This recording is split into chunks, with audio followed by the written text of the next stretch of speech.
For thousands of Southern Region commuters, travelling on dirty, old and overcrowded trains has become a way of life. The trains are dirty, they're frequently late, they're always overcrowded at peak hours. The trains themselves, well, you can see, looking at this thing, it's pretty clapped out. It's well over 30 years old. It's got slam doors, it hasn't got sliding doors, which delays people getting on and off. And the ride's awful, it bounces up and down. Today's announcement means hundreds of these 30-year-old carriages are now destined for the scrap heap.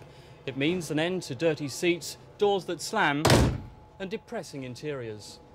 The old trains will be replaced with 400 new carriages called networkers at a cost of £257 million. They'll look like this prototype, launched 2 years ago and run on services from South East London and Kent into Charing Cross, Cannon Street, Blackfriars, Holborn Viaduct and Victoria. Platforms at 63 stations will be lengthened to accommodate the new 12-carriage trains. They'll travel at higher speeds and have fewer seats to ease overcrowding. Better ventilation and electronic destination boards should also benefit passengers. It's going to take 2 years from today to have the first trains rolling off the production line.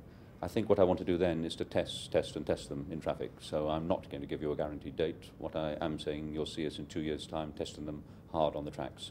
And it's such a busy railway that we really must be certain that they are 100% reliable before a customer is allowed to enter them. So it's going to be good news for your commuters? It's the best news that Network South East or its consumers could possibly have. In addition, £120 million will be spent on a new maintenance depot for the trains, part of £1 billion worth of investment in Network South East over the next 5 years. Transport Secretary Cecil Parkinson was at Charing Cross this afternoon to see for himself the conditions passengers have to suffer every day. Clearly it's dated, it needs to be improved, it's capable of a lot of improvement, it's going to be. I've seen for myself north of the river just what is possible.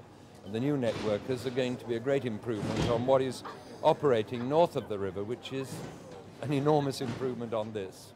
Labour have welcomed the new investment, but say passengers will have to pay for the new trains from higher fares. It's not government money. That's why Mr. Parkinson's there. He welcomes it, but he's not paying 1 penny towards it. All going on fares. That's why our fares are 2 and 3 times higher than they are on the continent and why they've got a better system. What Mr. Parkinson doing is reducing the public subsidy.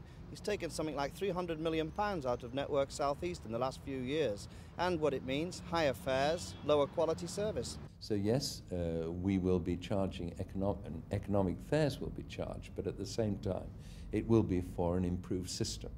And the extra cost of this quality, the improvement in quality, there may be a small surcharge in the years ahead, but that won't be levied until the quality is being enjoyed by the user. But passenger watchdogs say commuters shouldn't be charged more. We would certainly not expect the passenger to pay extra. We take the view that replacing old stock, like replacing any infrastructure in industry, is part of business. But I know the government does take the view that one should pay extra for new, more comfortable stock. We hope it won't be a very great increase, if any at all. So Southern Region commuters can expect a better service in the early 1990s, but it looks like they'll have to pay for it. This is Mike Pearce for Thames News.